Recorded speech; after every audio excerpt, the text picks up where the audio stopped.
In the dark, creatures crawl into the underworld. Afterlife, an abyss protects you. In the light, goddess of the sun brings you life. A deity, best it is her name. Come learn the ways of man. Become one with the sand. The fate is in your hands. It's time to fight. You will rise, not fall. Never lose hope on the ground. We are one for all. The truth will always conquer. Capture the arc, chasing your mark. Get on mystical formation. Turn on the walls, beat on the drums. Let us claim this is war. In the dark, a river flows. The Nile is so expired. The morning star is seen in our sight. In the light, find your desert altar and your shrine. Look for peace, defeat the enemy. Run to the obelisk, defend this legacy. Fly to your destiny. It's time to fight. You will rise, not fall. Never lose hope on the ground. We are one for all. The truth will always conquer. Capture the arc, chasing your mark. Get on mystical formation. Turn on the walls, beat on the drums. Let us claim this. We rise, reach for the sky. Hold on to your weapons with pride. We rise up higher. Conquer the arc. Get ready to fight for your life. We rise up. We're the kings, we're the queens. We're the gods, gods of solve this land and nation. Turn on the walls, making our mark. 'Cause we're the kings, we're the queens. Let's win this war.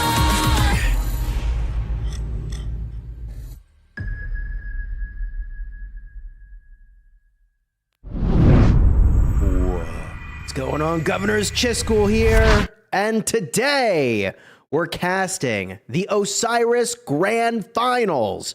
Not to be confused with the Grand Prix, not that I've done that. Okay, maybe I did that recently. Welcome, Brian, joining me today to cast the Grand Finals. Hello, sir. How are you? Fiscal, good morning to you. Hello, everybody. I'm doing well. Chisco, I do not get the opportunity very often to ask someone a question that is both a serious question and a troll question, but I have one for you today. Oh, gosh. All right. I think I'm ready. Who has worse brain fog? You with COVID? Oh, no. or 93T after fighting nonstop for 5 days straight? Okay, well, for those that didn't know, I'm just recovering. Hopefully I'm on the recovering end of being sick. I'm hyped to be in a great spot for casting and feeling good about it. And I'm also hyped for this match with 93T, and we're going to be spectating 748W. Now, many of you know 93T because they have been doing a lot of winning recently, although they're having a really tough Kingsland right now. 748W, you may not be as familiar with. So, Brian, are you able to give us a little bit of insight into this team? Who is 78W? They're from the realm of Best Stat, but what do we need to know about them? Yeah, well, I mean, I think first and foremost, 748W, they're the realm of Best Stat champions, and that is no small feat to accomplish. If you're winning a realm in the Osiris League, then you're a very good team that's been able to beat other very good teams, right? They're in Kingdom 2748. They are a 5-star alliance. Their last star was back in 2023, so this year, their biggest accomplishment for sure has been winning Osiris League. They are a Vietnamese-based team. And my impression from watching some interviews with their leader is that they're a very unified group. I think that they got together in real life in Vietnam after their Osiris League win a couple of weeks ago. I saw a picture of, I don't know, 30 or 40 Rise of Kingdoms players. It looked like they printed up matching T-shirts as well. So, they look like a group that's really together and a group that's very good at Osiris League. They had a previous quarterfinal finish in Sobek a few seasons ago, but they've taken a big step up, winning Bastet. And I think, given the circumstances, like you said, where 93T is coming off of, or in the midst of a very intense war, this is a kind of a worthy opponent for them, right? It's a group that's very much together. This should be a really cool match, in part because not only are both groups really coordinated, and I appreciate all that intel, because I certainly did not know all that about 748W, but this format in particular is really exciting. The grand finals makes it so that everybody's got the same building blocks. So you do not use your own account in the grand finals. You have the same stuff that everybody else has. And there's a bunch of things that I expect we'll see because of this. One thing, for example, is that I expect we will see perhaps more range commanders at work. And everybody will have access to the same troop count, same commanders, same equipment. They'll have access to the same armaments and inscriptions. And there is a little bit of nuance into how each of those things works. You can go, by the way, if you haven't already, and look in the rules section. And when you go to the gameplay portion of those rules, you can see all the details about equipment and armaments, etc. The troops even, so they have 4 million tier 5 units of each troop type for their civilization, as well as 500,000 tier 1 cavalry. So anything you want to know about the rules is in fact available. But, since most people probably didn't know to go and look into there, you might not have known that this is a totally even playing field. Do you think that this is going to change any of the strategies, Brian, for what people are doing? Or should we see some of the same sort of stuff we're used to? Well, I think the game in general will just play pretty similarly. I mean, if anything, I think that for a team like 93T, the equipment is actually going to be a little bit weaker than the equipment that some of their whales would have in a normal Osiris League match, because it's not iconic and it's not expertised. So I think, on balance, the fighting is going to be about at the same level. We will for sure see more raged commanders. But I think the biggest thing for this match is just that 748 is such a big underdog. They have so much less experience than 93T. I think what's different here is that, it just makes total sense that 748 is going to take some risks. Don't you think they have to take risks in this match in one way or another to win? I mean, how do they beat a team like 93T straight up when 93T is number one, like really smart, and B, they have just so much experience fighting in like really big matches with like top tier equipment. Yeah. It's so funny because you've heard me say, I think many times, my perspective here, that if you do not think you are likely to win, you need to take bigger risks, and you should always play to win rather than play to not lose. So the safest thing you could do against 93T would be just show up, play some very predictable standard Ark of Osiris League. And if you think that you're on better, on average, better than... It looks like we can get in, by the way.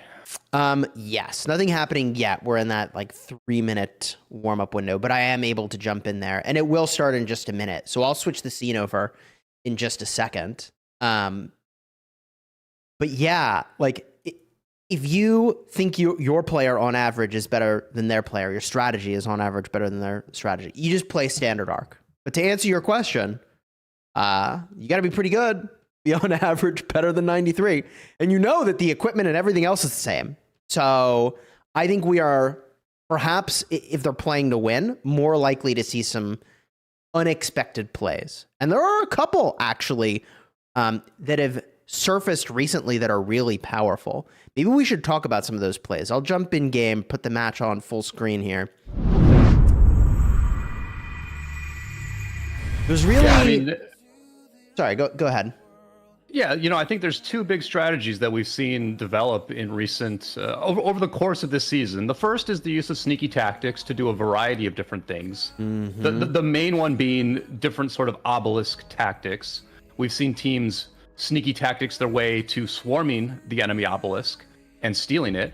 We've also seen, I believe, in the Chinese Osiris League, we've seen teams sneaky tactics to the enemy obelisk and then block the teleports. At the beginning of the match. We've also seen a skill called stocking up being used to get a lot of points mid. Yeah, those are like some of the biggest plays, I think.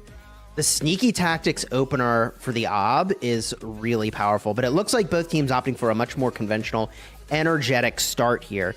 This is a classic build economy sort of a play, and I really like it.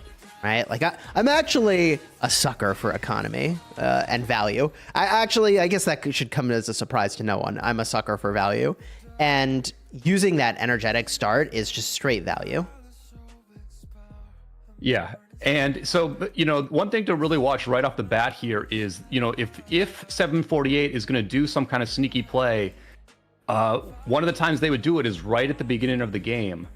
And I think that 93T is going to be attentive for it, right? They're going to be watching a couple of things. They're going to be watching, number one, is 748 putting down all of their sentries early on, or are they holding them for later? So far, 748 has put down 2 sentries. And then also I think that 93T will be very attentive to whether sneaky tactics gets used here right off the bat. That being said, it feels a bit like a standard start right now for 748. Just because they place their wards in a pretty normal spot, right? Yep. This from our perspective here, having vision of everything, looks like a pretty standard opener to me. And as we look around here, it's not unreasonable for folks to want to just get the measure of the enemy. I mean, you don't really know how strong your opponent is until you fought them on this level playing field. This particular format emphasizes the skill more than the collection. And that's a big part of what makes the game fun, by the way, is collection. But I love that this format for Arc removes that as a part of the calculus as to who is going to potentially have an advantage. Yeah, and there is always the possibility that a team like 748 has really good leaders, has, great teamwork and great individual players, and that the only thing, quote unquote, holding them back, even though they won their realm this season, is just that they don't have the account strength of some other teams, right? 100%. There is no guarantee that 93T and 960 and 49 are the absolute best organized teams in the world. It may just be the case that they're in the top 5 and they have extremely strong counts, right? There are diamonds in the rough out there, and you got to make it this far to prove that you're a diamond in the rough, but it is always possible. Interesting move here with 748W marches trying to sneak into the middle. We do see and this some is their leader. Viet Ming is their leader. The guy right at the front of this is their shot caller. So this is not going to be accidental what they're doing here. I wonder where they're headed. Out. They were trying to sneak and they got snuffed out. So I don't know if they're sneaking though. I think they may just be distracting. Although with 90 seconds left on this structure, yeah, and look at that. 93 is no, we're not going to engage you there. They actually got baited into that fight. Wow. Actually super baited in that fight. 748W able to really capitalize on a numbers advantage. And now 93T kind of just scrambling back and forth. Do we go left? Do we go right? Do we go left? Do we go right? That is not ideal. Now they're collapsed on. I actually did not imagine this evolving this way, but it is got to be the way they dreamed that play up for 748W. Yeah, really cool play. I'm not smart enough to understand why that worked, why that like sort of flank on the side worked, but the numbers look really good for 748 at this altar right now. That being said, it's not that big of a deal if 93T loses a close fight at this altar, because they can just teleport in and then take it back in a couple minutes. But yeah, definitely a neat play right off the bat for 748. I like it. And are they winning here? Are they getting this desert altar? I'm gonna look at the other one, just get a peek. Wait. They're fine at their own. At their own desert altar, they're fine. All the altars? What's going on here? They're losing on the top outside. On the top outside lane, dude, 93T is doing very good. I thought for a second they might sneak this sky altar. They still might sneak it for a minute, but who gets in first? Big take there by the 93T captain. They've got the garrison in there. There's a couple marches that could have caused issues, but support is there for 93. But look at how blue this map is. Yep. They took the buildings on the bottom side. They are, however, like sad facing their marches. At the desert altar that they took from 93T, half of them are sad facing and half of them are staying in the field. Looks like 748's making a real time adjustment at the desert altar. But yeah, very, very blue map right now. And 93T, coming off of a war, they literally just logged off of Kingsland and came into this match, and the pressure continues for 93T. You go from the cauldron to the fire here, or maybe the opposite way. Huge presence from 93 by the Shrine of Life here on the northern part of the map. I wonder what these marches are ultimately going to go and do. This is a huge commitment here. And we do see Silent Flow on the map here. Silent Flow, leader of the Arc team for 93. He cast with us in Arc of Osiris a couple weeks ago at this point. He was on the official channel, which is really cool to get to hear his perspective. It was very insightful. Man, I'm very curious what they're up to here. There's so many of them. Are they going to go Ob here? There's too many. It's almost like they're thinking about it. They're like, boy, we have a lot of people here. Can we do something with this? Yeah. Like they look paused on my screen. They're like actually they're standing around thinking about it. Right? It looks like they're just zeroing themselves on this city, right? If they had a plan, they wouldn't be hitting themselves against this Flavius city. No, at that point they're out of there. Yeah. So they've decided we just need to reset as fast as possible. That's what they're up to. There are some folks staying behind to defend though, and like, hey, why not? 5% health and march speed is really legit. Also, I told you this 748W Sky Altar was in trouble. Everybody was laughing at the start when I said, you really don't know the measure of the team until the first encounter with the enemy. How did they take this thing? What the heck? I mean, that's what I'm saying, man. You know what? They looped around. They were at their desert altar and they won the desert altar, and they just sort of looped over here. And so of all the different plays we've seen, this is probably the most efficient one. You know, this sort of last play, this play we're focusing on now, this was the most efficient play. Was looping from the desert altar to take the enemy sky altar and really disrupt things for 93T here. They've got 2 minutes to hold this sky altar. It's going to be tough. Rally's coming out now. But they are going to slow down the approach to mid by 93T a little bit. Yeah, I mean, I believe there's a quote, and I'm probably going to misquote this one, but it's something like no plan survives first contact with the enemy or something like that. Or if you prefer, all the quotes are like a version of the same thing. Like that's basically a different wording of the Mike Tyson quote. Yeah, the Mike Tyson quote I really like is everyone has a plan until they get punched in the face. Punches have now been thrown. So what are people going to do here? I mean, if you're 93, you got to be like, okay, guys, we have to stabilize these structures and get to middle is where I think they're at. We can tell that's what they want to do. They're already in the middle. The real question is this going to be reciprocated? The real question is, where is 748's mid? Yeah, are they may not go middle, or they're just catastrophically late. Like, look, they're not, right? Like, they are attacking the desert altar on the bottom side. They've got like 15 marches heading to the desert altar on the bottom side. I don't think this thing has been captured yet. I don't think the desert altar on the bottom side has been captured yet. And so they're going to try to just take this desert altar while the mid fight takes place. They're still holding the Shrine of Life on the bottom side that finally was taken back. So it looks like they are maybe going to just not go mid at all and take the map over. I really like that plan, honestly. I don't know that it's like the best plan for winning Arc in general, but I think that if there were a time to go buildings, this is it. Arc is worth the least now, and there's, as you pointed out, some first capture points potentially available. I mean, look at the scoreboard. That's crazy. They got a 3,000 point advantage on 93T. I mean, hey, look, if you polled the audience before the match and said, you think this is going to be the scoreboard right now? I mean, you can see 76% of people think that 93T was going to win. So I don't think people expected this is how the opener was going to go.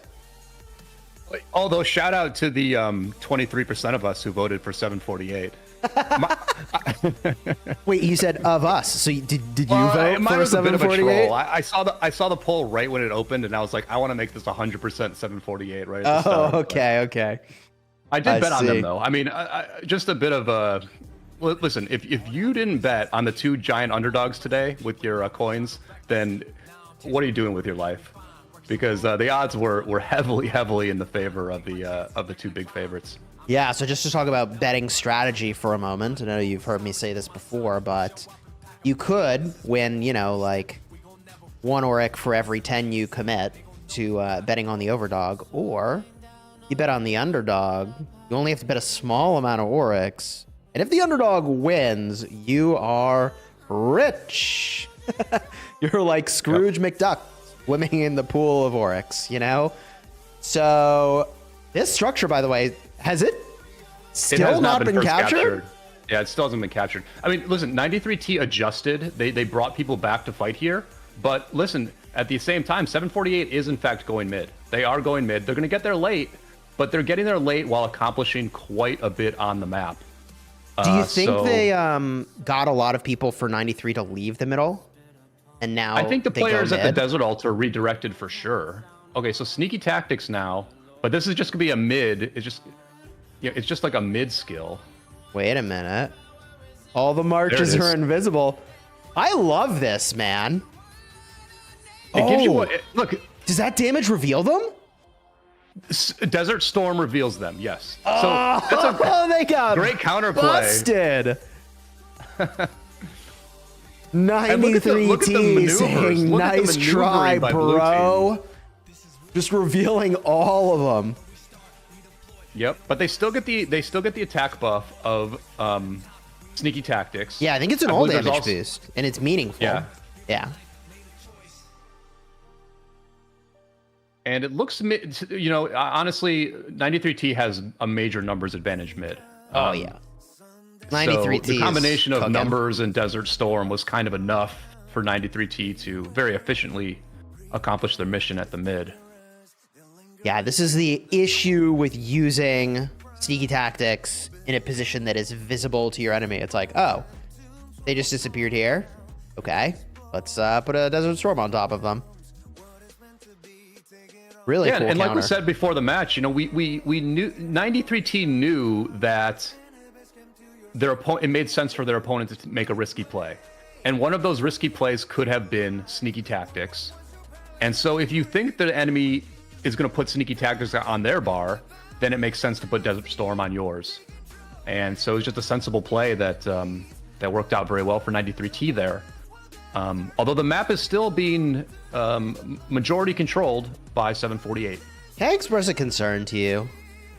An Arc concern. I know what you're going to say. You sure do. Oh, wait, the carrier changed directions. Okay.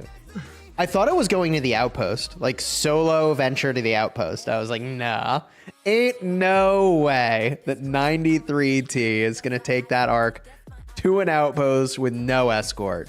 Instead, it looks like they're just going to take it to a Shrine of War with no escort, which, like, I say no escort, but it does look like the carrier does have several of their own marches on their way over to the Shrine of War. So we'll see kind of where this thing is going. There is some amount of escort. I mean, the player who has the Arc is bringing their own marches. Wait a minute. Yes. He's going to the obelisk. Like you Yes. can. I I see never the noticed path this yellow line before. Actually, for some reason I never noticed the yellow line, but you can see the yellow line of the carrier going to the cities. So it looks like they're going to think about holding this thing. That, to me, feels like a very 93 thing to do. Right? Like, hold the arc, time it out. I mean, no matter how you slice it, unless they really wanted to maximize the number of arcs that spawn in, they're not going to slam this thing right away.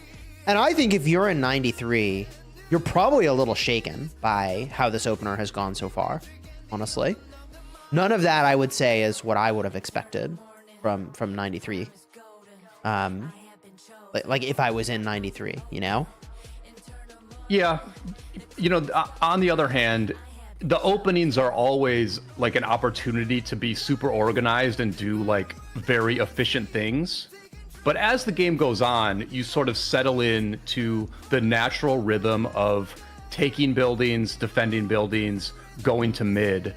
I'm reminded of Game of Thrones when they're invading Stannis is invading King's Landing, and he says the dwarf has played his trick, and then they just keep attacking, right? And 748 has played their trick, but there's still a battle that has a lot of time left in it.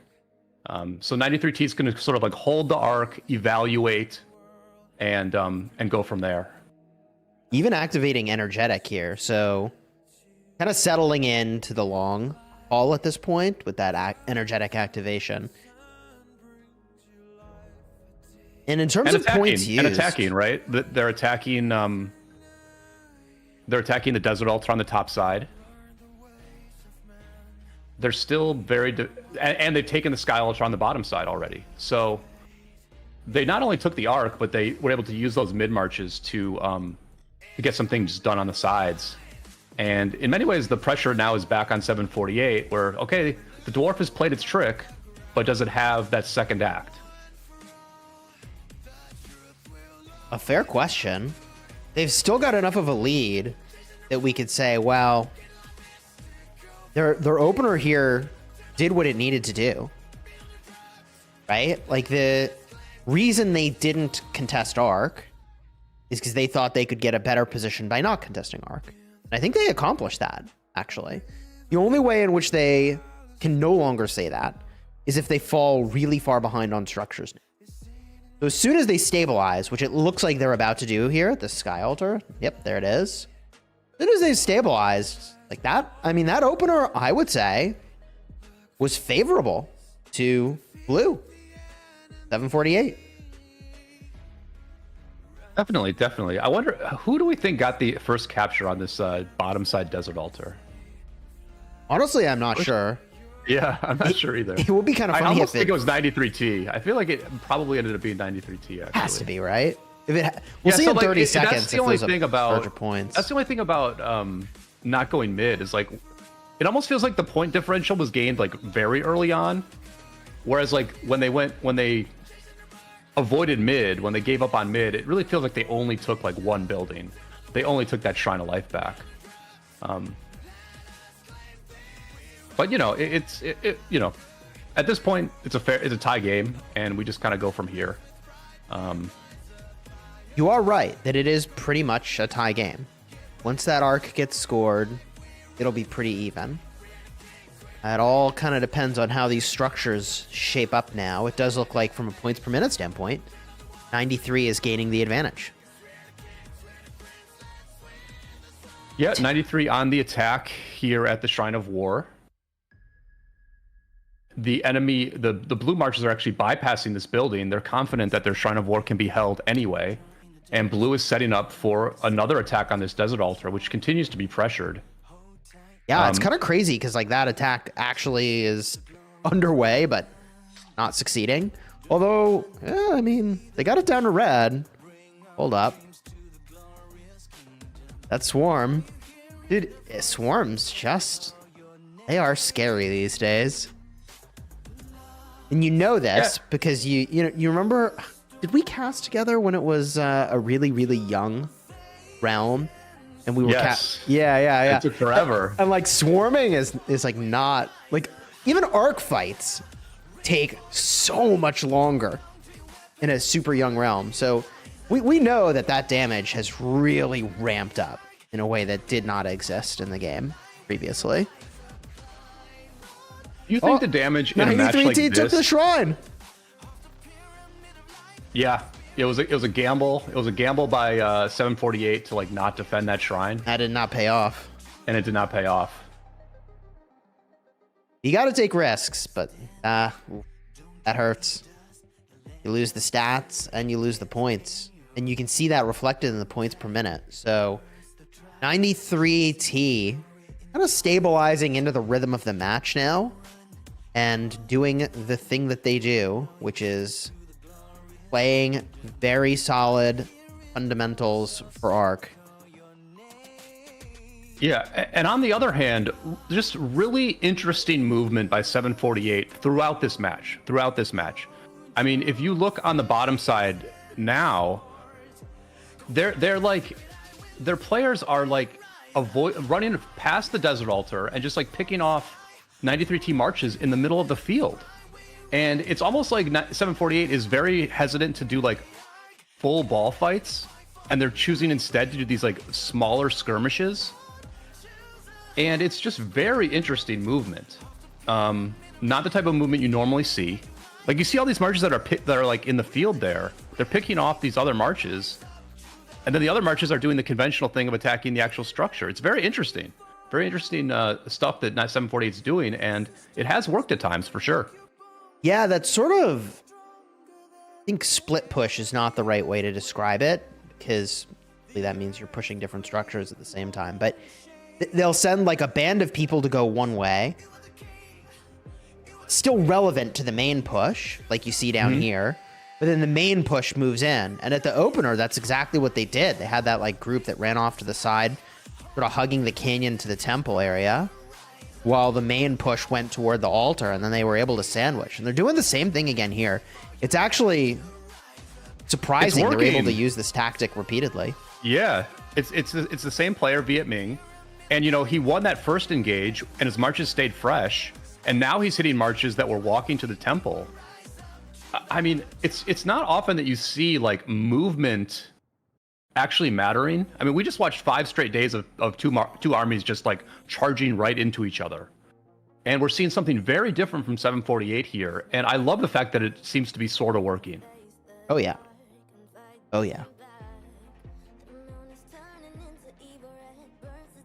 Although the Eleanor is holding up to this point, and 93T is gradually clearing this off. A good attack, but the attack was close to 93T cities, and so they're kind of just refreshing and coming back and, you know, being very efficient, you know. It's interesting to see that 748 was clearing field instead of 12xing it, and there's the 12x. I wonder why they didn't do that a little bit sooner, but I think they wanted to kind of like get control of that field, handle the possible reinforcements, and then swarm, but just got too low, ultimately, that the folks in blue did. I don't think they've got quite enough punch left to push through this. Rally coming in, though. A second rally coming in, along with some fresh reinforcements.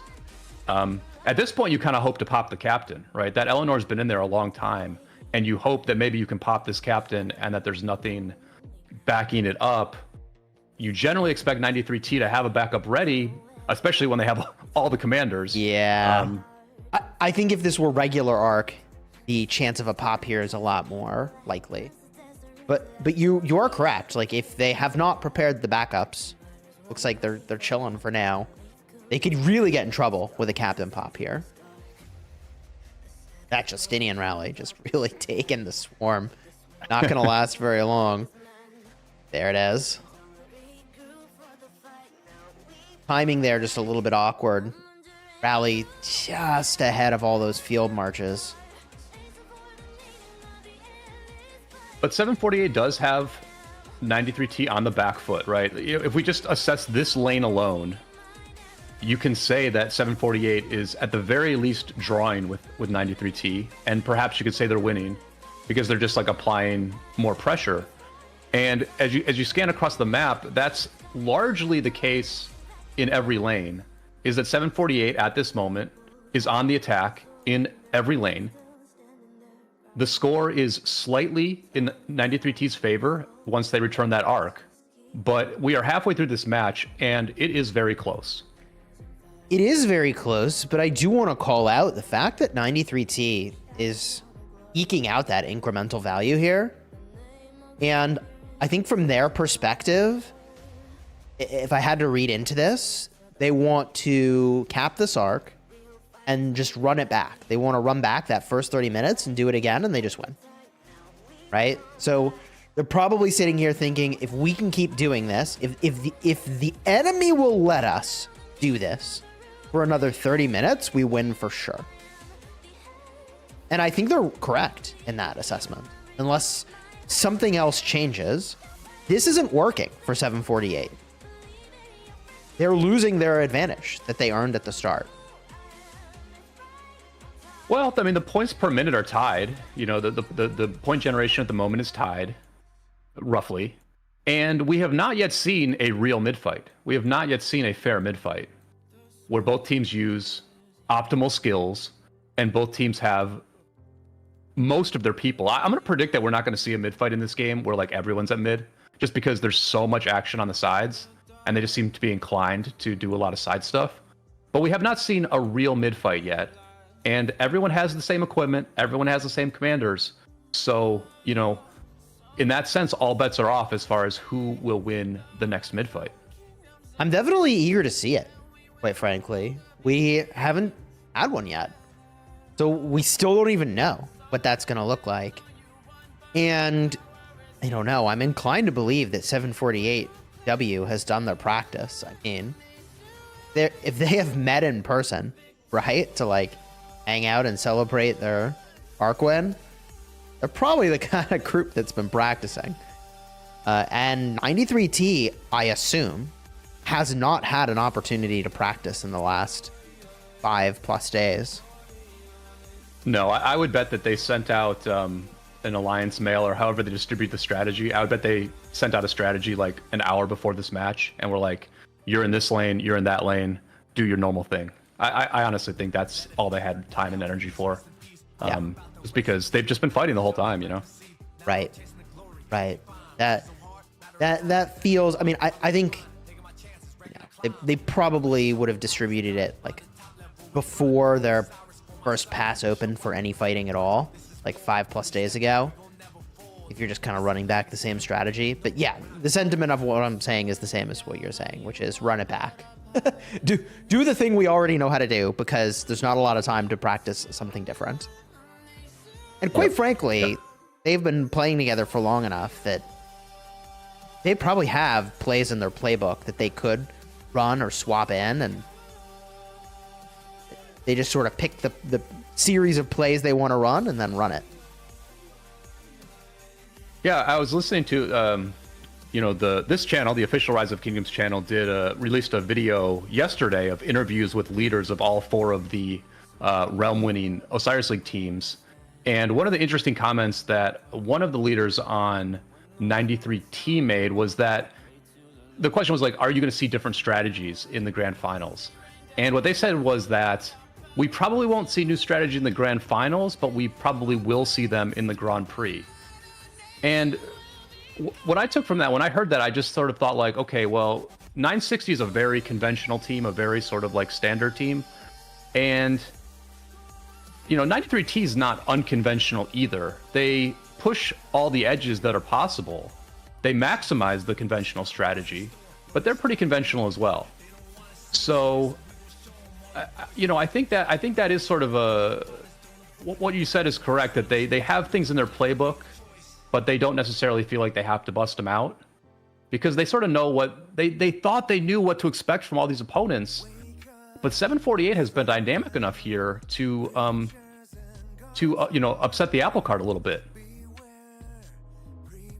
I agree, but only a bit has the apple cart been upset, because it's just over the last, wait. Tactic. Sneaky tactics. Where was that cast? It was cast the pyramid between the Sky Altar and the Shrine of War. Okay. And they got outed again immediately. Wow. I mean, 93T is just not having any of it, man. They just are not having any of it. Instantly countered. We were just talking about sort of conventional play, and 748 was trying to do the unconventional thing. They were trying to do this like sneaky approach to this desert altar, and 93T just put their foot down and is like, no, you are going to face us in a normal fight, sir. We demand it, we insist upon it, and we're going to desert storm you to make it happen. Yeah, I mean, Gandalf throws down his staff and says, "You shall not pass." There it is. Yeah. Although this one's close. This is a close little skirmish here. Numbers advantage at this point, very even between the two sides. Although I think this is maybe a bit of a distraction by 93T, as we see a rally approaching here that's headed to the Shrine of War. So,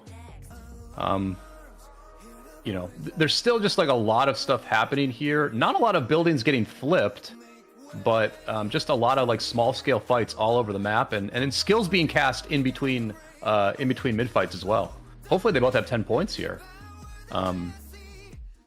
Although you wonder if they're going to use stocking up, right? For them to both use a skill there with 5 minutes to go before the arc. You wonder, I mean, you know, are they really going to be able to recover all those points to have a full bar by the time arc spawns? 3 points is not that many. It's not that many. They might be all right. I think, yeah, they'd mostly be recovered.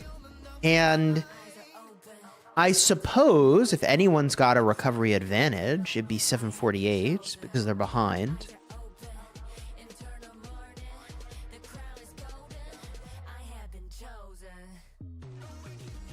Yeah, and because they've used like the sneaky tactics and Desert Storm, it's a little hard to imagine that they would have space for stocking up on the bar. Energetic used as well now by both teams. So they're still using Energetic right off cooldown, and I think that means they're both very confident that they'll have 10 points for mid. Because at this point they've used 5 points in between these two arcs.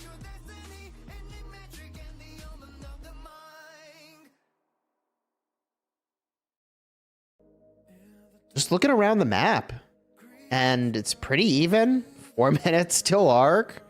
This is kind of what we all want to see, to be honest. Don't we all want a big mid fight? Put some hype in the chat if you want a mid fight. I want a mid fight.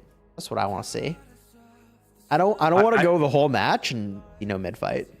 Yeah. I think it could be very strategic, maybe, if they're able to execute something really crazy, but I don't think there is. Like, I think it's time to just win an arc, and whoever wins this arc likely to win the game.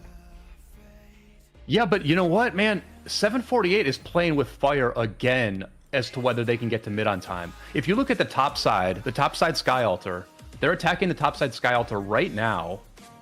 They might get it down, but those marches are likely going to be late to mid. They're fighting still at the Desert Altar. Viet Minh, their leader, is still just fighting at the Desert Altar. His marches still have not sad-faced. I mean, they're cutting it really close again, Chisgo. They're rallying the Shrine of Life on the bottom side with 3 minutes to go before arc. I mean, that is unusual.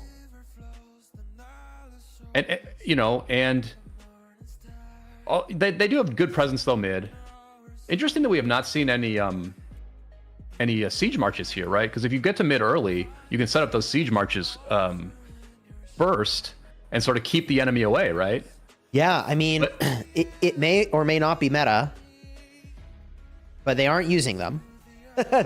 All we know is they aren't using them.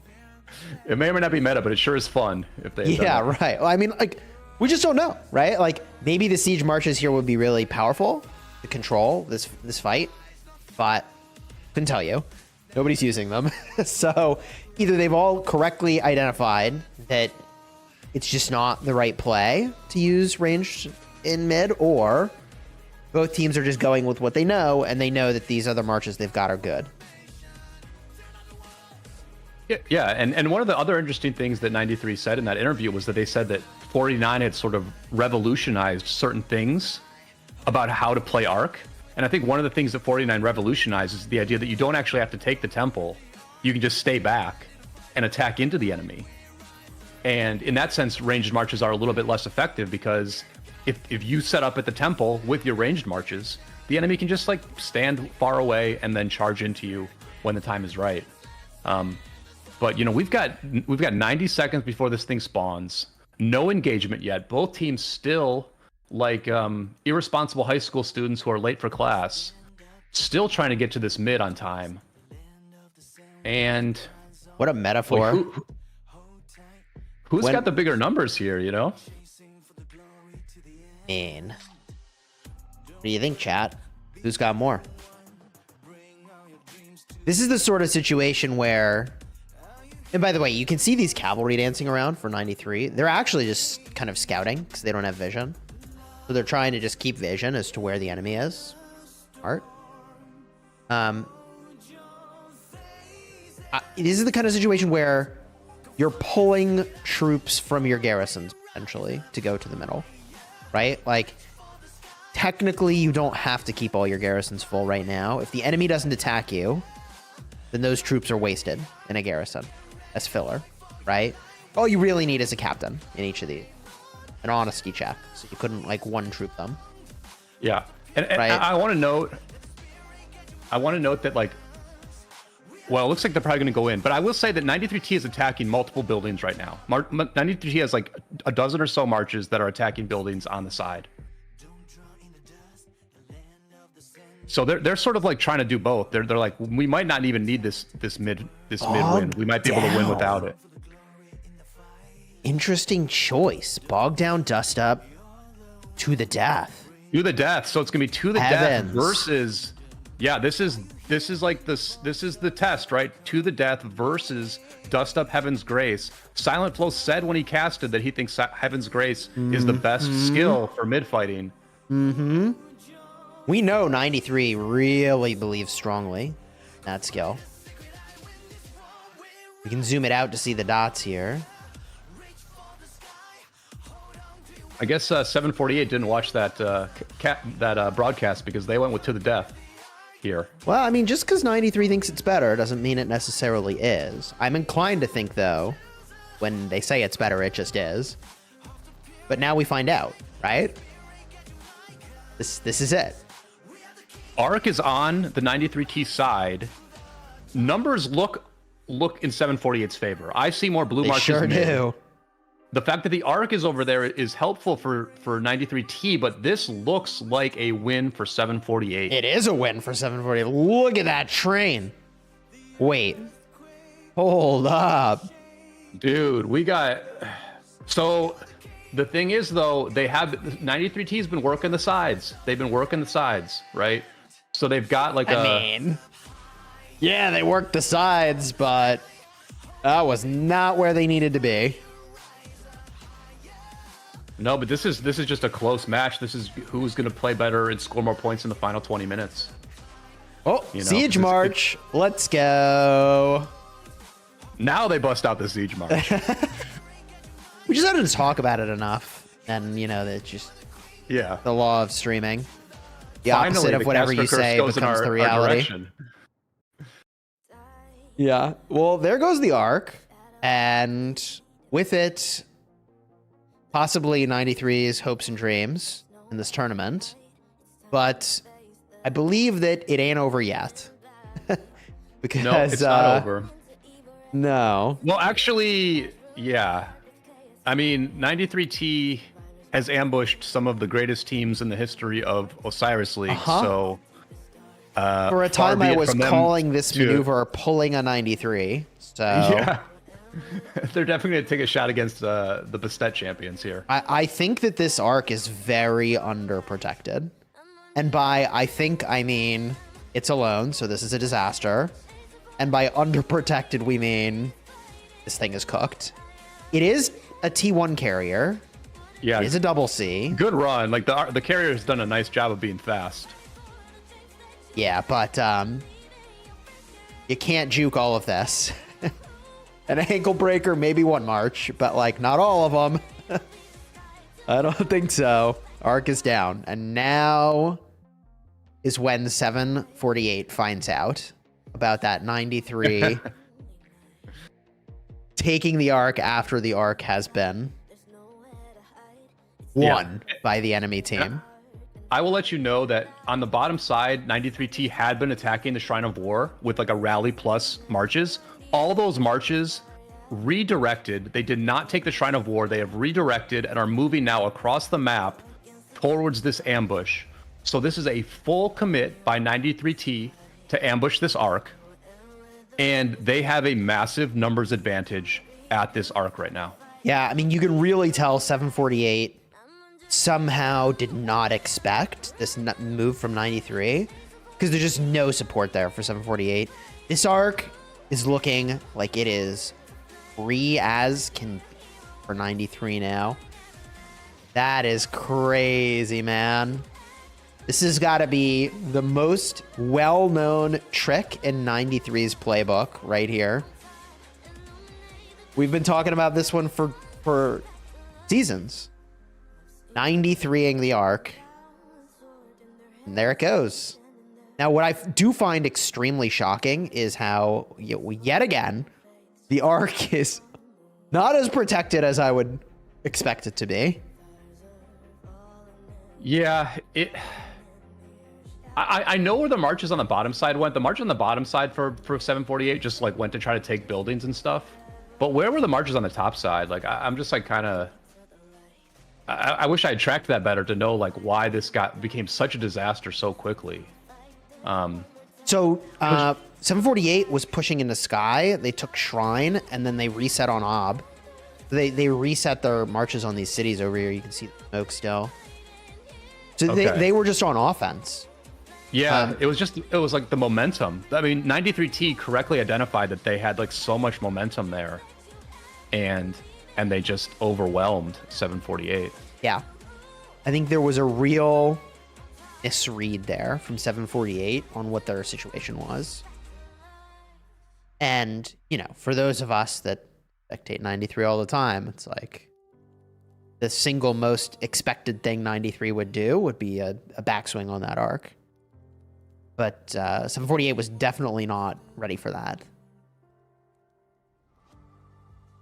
I mean, is this arc over? Because now the arc's like back in the middle, right? Like positionally, it's not really the advantage of one team or the other. So it's not an over. Interesting situation here. Yeah, it's not over. So what could still happen? I don't know. I mean, you think they got master strategists on the bar? Either team could surprise us if they pull that off, right? Like, this is anybody's arc in that regard. All they need is 5 points and just to chance it, and like anyone could win. I do think 93 is likely to get this thing sorted out, though. I don't think we see from 748 the kind of push they need. Although it looks good right now for 748's possibilities. Like, I think that they have a very small window to get this thing sorted out. I don't know that it's going to happen. Every second this arc is moving toward 93, not only are they winning the building game, by the way, but also it is just easier and easier refreshes for 93. Yeah, these last 30 or 45 seconds have been really crucial for 93T, just continuing to drag that arc. And now it really like just so much is on their side of the map that it's going to be tough for 748. And even on the top side, 748, it's almost like redirecting. They're like going for the Sky Altar. Like instead of their marches going to get this arc, they're like going to the Sky Altar up top.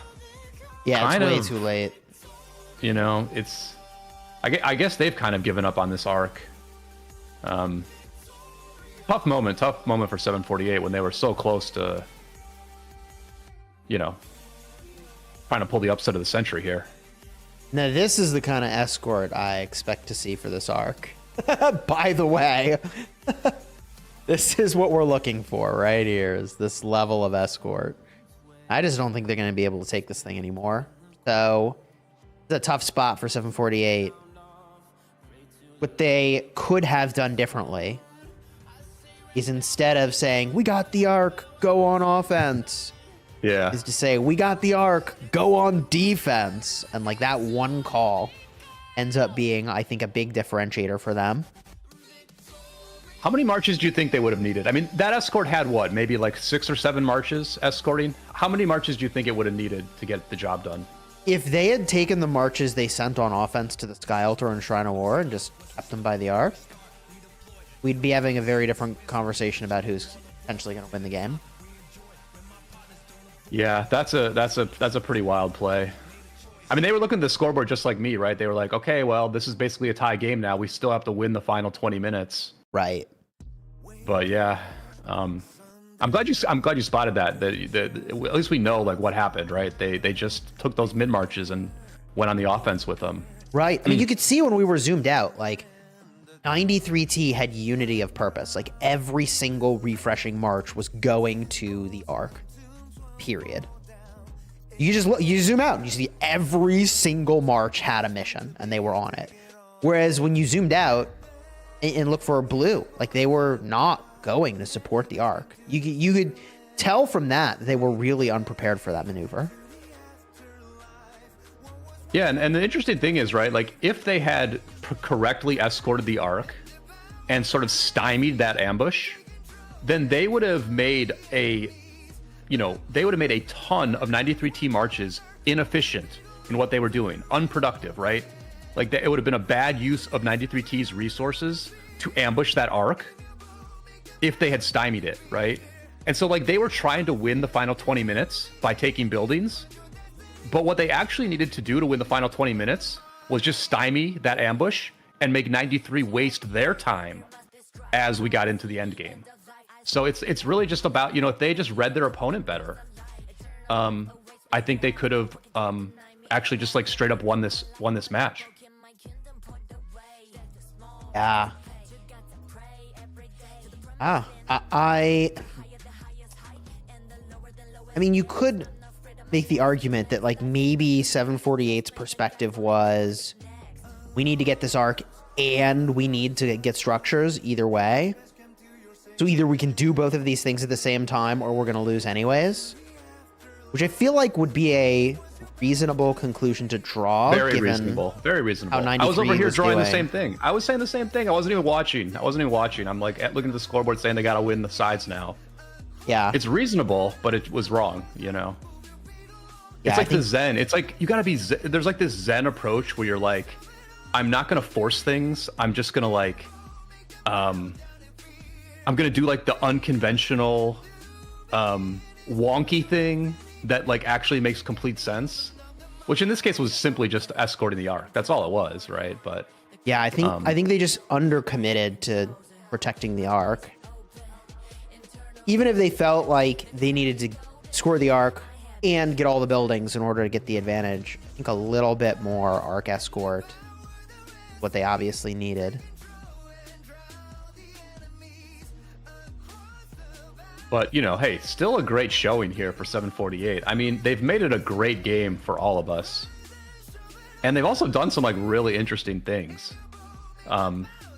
Super interesting movement in the open field.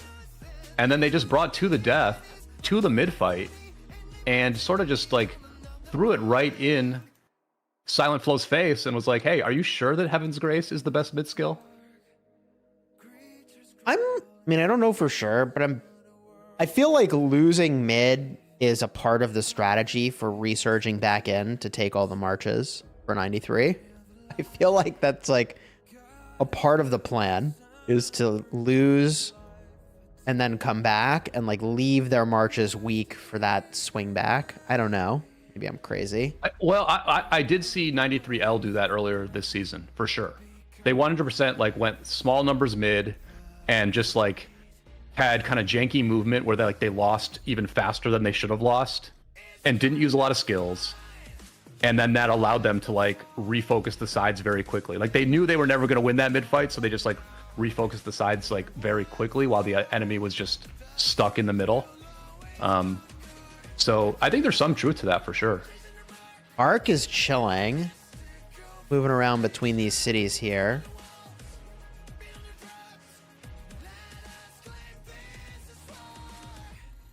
no reason to return this arc if you're 93T.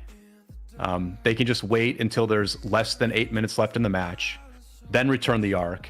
That will guarantee that there are no more arcs, and it will give them a relatively insurmountable 5,000 point lead. Sneaky tactics, though, from immediate Desert Storm counter. It turns out that the sneaky tactics barely hit any marches, and so this also barely hit any marches. I wish I knew if Desert Storm was global or if it has to be targeted to a spot. I think it has to be targeted to a spot. It has to be targeted to a spot, but the question is, do you need vision of that spot to cast it? Because if you don't, then you could just see where they put sneaky tactics. It shows, at least we see on the map where they put the skill, and I suspect everybody sees that. So they just drop it right on there. Do you think that? Boy, I wish we should know. We should know this, but I don't know this. If the enemy can see the if the enemy can see where the sneaky tactics gets cast, kind of defeats the purpose of the sneaky tactics, doesn't it? Yeah, it defeats the purpose. I almost would guess that you can't see where sneaky tactics is placed, which means that they've literally cast Desert Storm 3 times and found the correct spot every single time. I don't know. They cast it like. I think maybe they can see it. Chat, do you know? Someone should know. It's interesting because there's so much knowledge like this about Ark of Osiris that unless you spent some number of hours testing all these little edge cases for how things work, like you wouldn't necessarily know, you know? Oh yeah, definitely. I've learned a ton about Ark just from casting it this season in Osiris League. My Ark game has gotten a lot better from just casting it. It is true. Chat points out that there was a sentry where they had cast that. There's a sentry there. Okay. Yeah. Okay. Well, so does the sentry detect the sneaky tactic marches? I mean, I guess you maybe see the skill animation or something like that on the map. Yeah, chat's saying, of course, it doesn't show sneaky tactics. So I mean, maybe there was a sentry there, but nevertheless, very impressive by 93T to correctly target Desert Storm 3 out of 3 times on where not only the sneaky tactics is, but where those sneaky tactic marches have marched to at the time the Desert Storm gets cast. I mean, they're making it look easy, but I don't think what they did was easy at all. I think it was like it was quite sharp to get all those correctly. The arc has been scored. So the scoreboard here is representative. And 93 is just eking out that incremental advantage for the final 6 minutes here. They got to be feeling pretty good. There is some gathering going on. They've got to be breathing a huge sigh of relief, right? Here. Oh, yeah. I mean, at the start of the match, it would have been a little stressful. Sure. Yeah, and then you lose that arc, you know, it's like, wow, what's going on here? Yeah. At this point, I don't know that there's a way for 748 to get back in this without, like, total map domination. Which is not only unlikely, but I don't even know if they had that, if there's enough time to even up the score.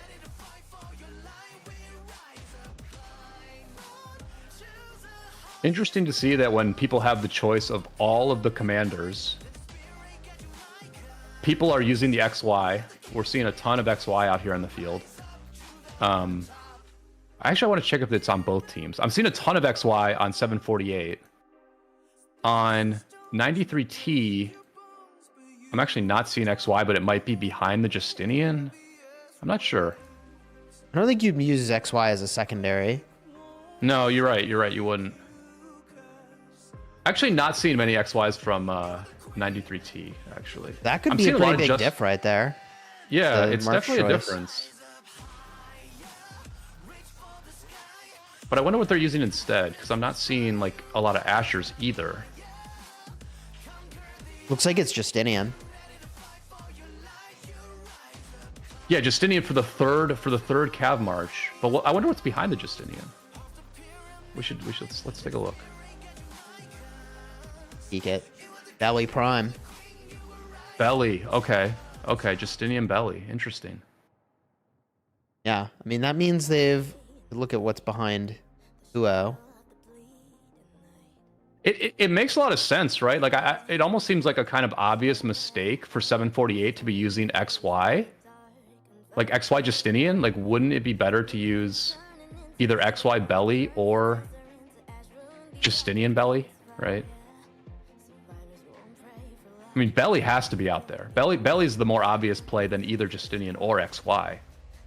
Yeah, I mean, we know Silent Flow's perspective actually was that Belly was more of like a swarm option. So that between using William and using Belly, you prefer the William. We do see Huo Williams here. But given that everybody can use everything, I think that, you know, changes calculus pretty meaningfully.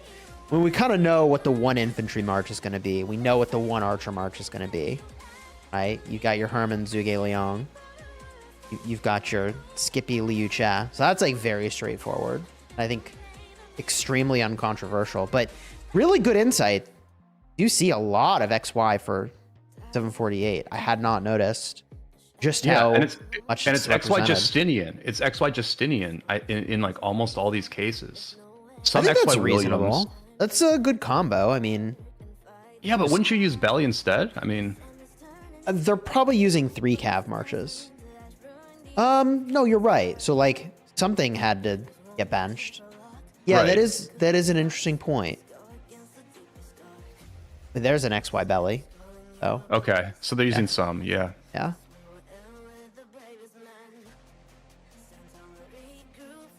I don't think the Justinian primary is really that much better than an XY primary in Arc. XY's got the faster rage and the AoE, so it's pretty close. But yeah, definitely interesting differences there for sure.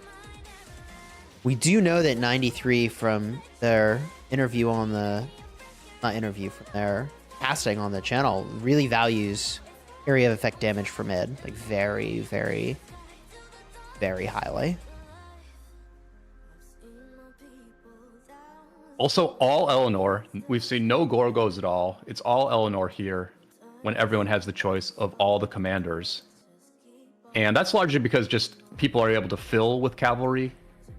But, you know, no Hera YSS either, right? We've seen a lot of Hera YSS in other matches, but this is just all Eleanor today.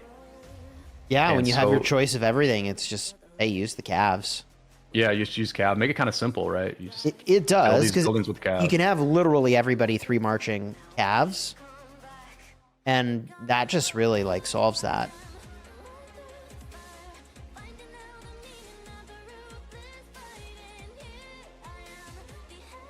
Is the Yep. troops fixed too? Yeah, it's T5s. I believe they get 4 mil of each T5. Yep, 4 mil of each T5. And the other thing I wanted to look at, and I guess there's no way to tell, you get the special unit of whatever civilization you pick. Yep. And so I was sort of curious, like what different civilizations people would choose. I suspect that you can see from the archer marches that it's going to be Ottoman all over the place. We just look around, like, yeah, that is the 93 recommendation, it looks like. With the exception, of course, of whoever is leading rallies. You would expect to see them on, like, Arabia. 5% all damage plus the cav. Yep. Yeah. Heaven's Grace at the end here, just to use the points. Yep, make the final trade a little bit better when you look at your reports after the match. There is some amount of Henry as a primary running around for 93. Kind of an interesting variant. Maybe that's their rally leads. But regardless, MVP from 748 with almost 300,000 points. But the W goes to 93T, so they will advance to the next stage of the tournament. Definitely looking forward to casting that. The kills overall here, pretty even. Arc score being the main differentiator here in favor of 93.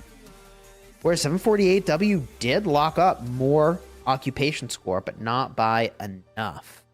If you enjoyed the stream, throw a like on here, subscribe. You can also check out our channels linked down below in the description. Any final thoughts before we wrap this stream? No, a really nice showing from 748. I would say that they are a team to watch in the future. Very impressed with how they played. Going even on total kills against 93T, winning the occupation score. Congratulations, 93T. Looking forward to seeing them in the future, but a great showing by 748 here. Yeah, really impressive gameplay. 93T is not an easy team to be put up against, and 748W not only held their own, but I think had big opportunity to win this match. So really well played by them. Very impressive team. Till next time, my friends. You all have fun. Smash in the kingdom. We'll see you in the next cast. Take care, everybody.